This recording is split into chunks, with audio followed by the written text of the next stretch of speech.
Good evening, I'm Emma Jane Vere and this is Television Tonga News. In the headlines, Her Majesty Queen Anasapa'u to pay her first visit to Oahu, Hawaii.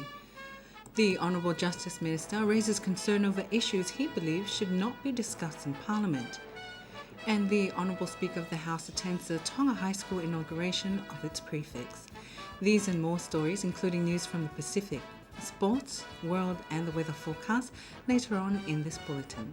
Let's take a look at the news in detail. The Honourable Minister of Justice, Clive Edwards, has raised concern over several issues raised in Parliament, which he believes are unsuitable to be discussed or to be put on the Parliament's agenda. The Justice Minister says some of the issues raised in the House can lead to defamation of any government ministry or particular minister. Whataifanga has more on that story. The statement by the Honourable Justice Minister Clive Edwards was made in response to queries from Television Tonganese on the different issues raised during parliamentary discussions. He adds that members of the House should abide by Parliament standing orders instead and not raise irrelevant issues that do not relate to their line of work. Such issues include the discussion of government ministers and the internal affairs of operations within their respective ministries.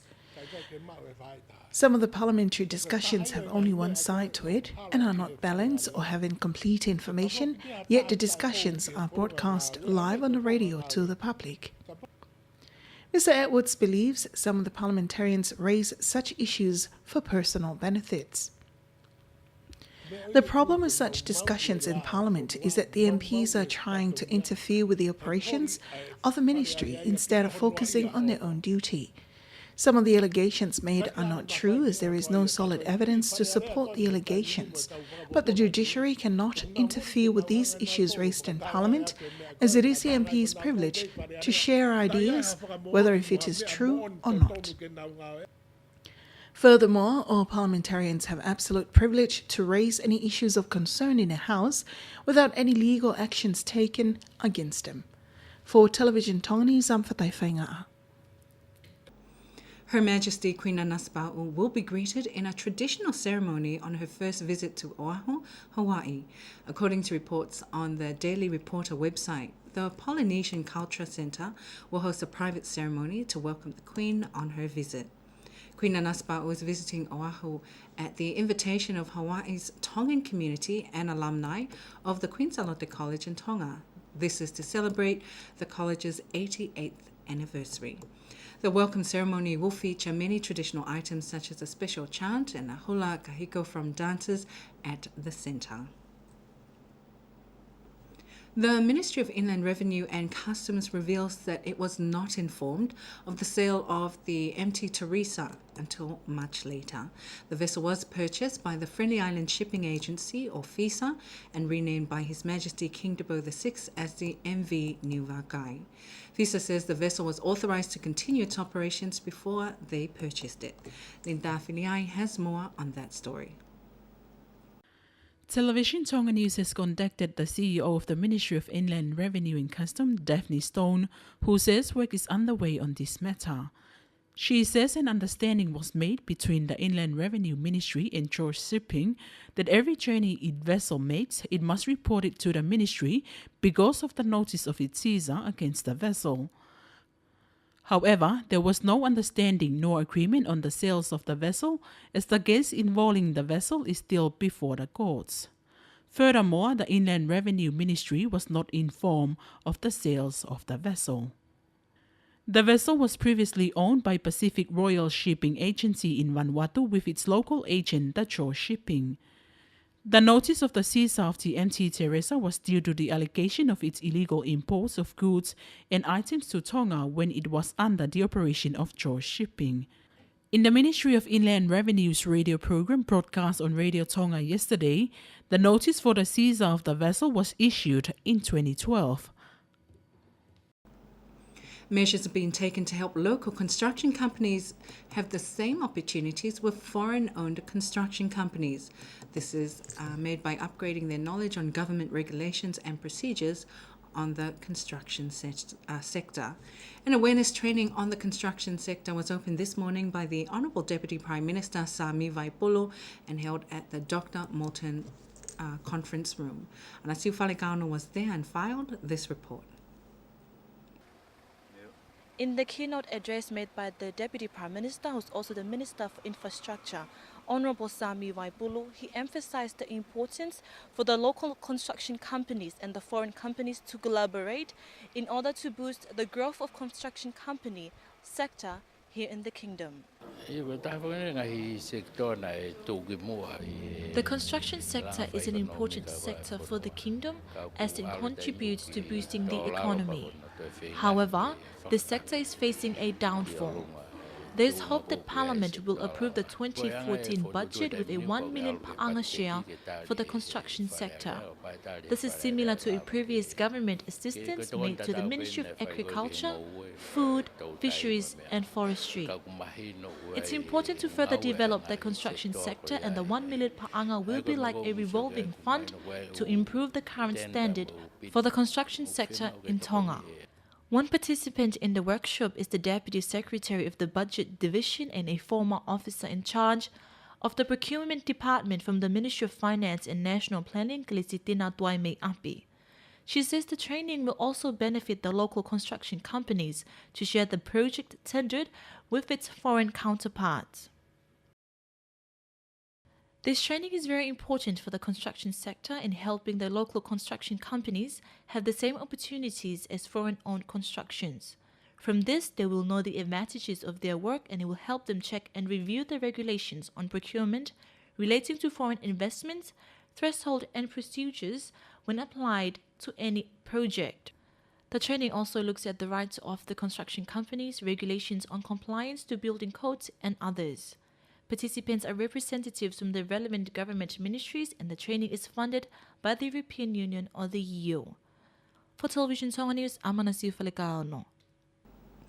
It's vital for students to achieve the 3 pillars of life, as it's the gateway for a better future. The Honourable Speaker of Parliament, Lord Whakawhanua, made the statement during the inauguration of Tonga High School's new prefects for 2014. He also presented certificates of distinguished honours to top students of the school's French subject last year. Whanonga Vegosa was there and filed this report. In the keynote speech from the guest of honour, Lord Whakawhanua, he emphasised the importance for students to obtain the 3 pillars of life. The pursuit of academic excellence. But I don't exclusively believe in academia alone.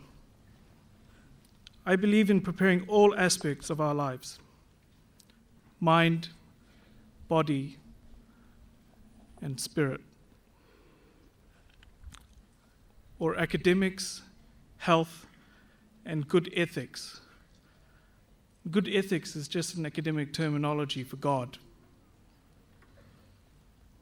And I'm sure Vaifekau will be able to expand on that. I'm not qualified. Our brain is part of the body, and if we don't exercise it, it'll rot. The same applies to our body. If we don't exercise it, it would rot. And I'm sure you all know what happens if you don't exercise your soul.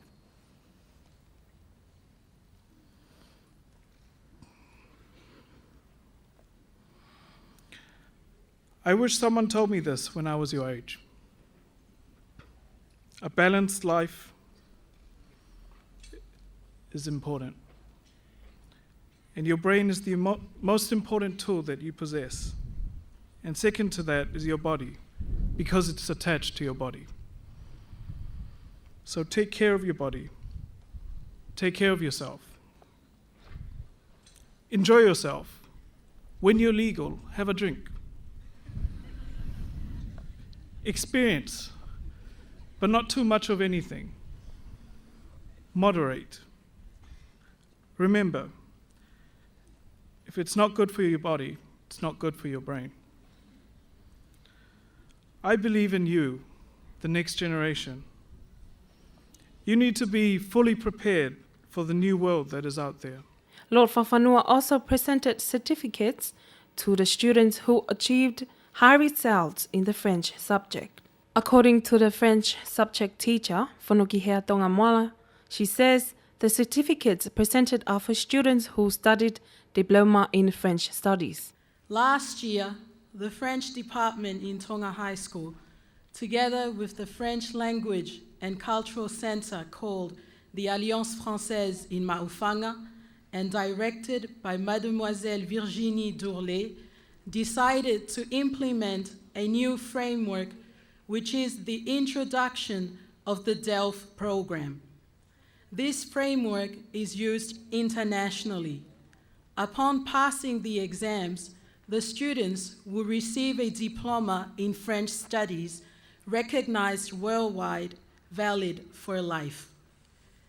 In November 2013, 9 students, 5 from Form 5 and 4 from Form 6, set the French external exams, which was in fact the written part of the DELF A1 level, the first of the 6 levels of this framework. I would like to emphasize that it wasn't the full test because there was no oral. It was only written, as it is well mentioned on the diplomas that these students will receive today. Meanwhile, other secondary schools are planning to include the subject into their syllabus. The students also performed the cover ceremony with the Speaker of Parliament seated at the Olovaha. Many guests attended the ceremony. The Tonga Mental Health and Disabilities Association is helping youth make better choices in all aspects of life. Therefore, a training program was held today at the Halofiama or Epworth Hall in Golofo for secondary school students. This is made in order to guide them in making better choices. Salamo Fulivai was there and filed this report.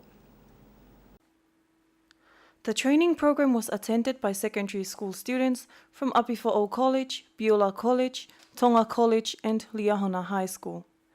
The president of the Tonga Mental Health and Disabilities Association, Leonitasi Hoponoa, says the program aims to guide the students make more informed decisions about their lives. When we are born into each family and we become a part of the community, the churches. We don't want our children to wait until they make wrong decisions or face difficulties and problems before they seek help to change their lives. The president also spoke of the social problems that most students face. The school brawls is only a little part of the big problem. We need to look at the other areas or things that may contribute to such behavior. He also says the youth of the country needs special attention so they do not feel left out, but also to lead a happy and peaceful lives. The Mental Health Association, together with the Ministries of Health, Police and Education, are working in collaboration to make this program possible. For Television Tonga News, I'm Salamo Fulivai.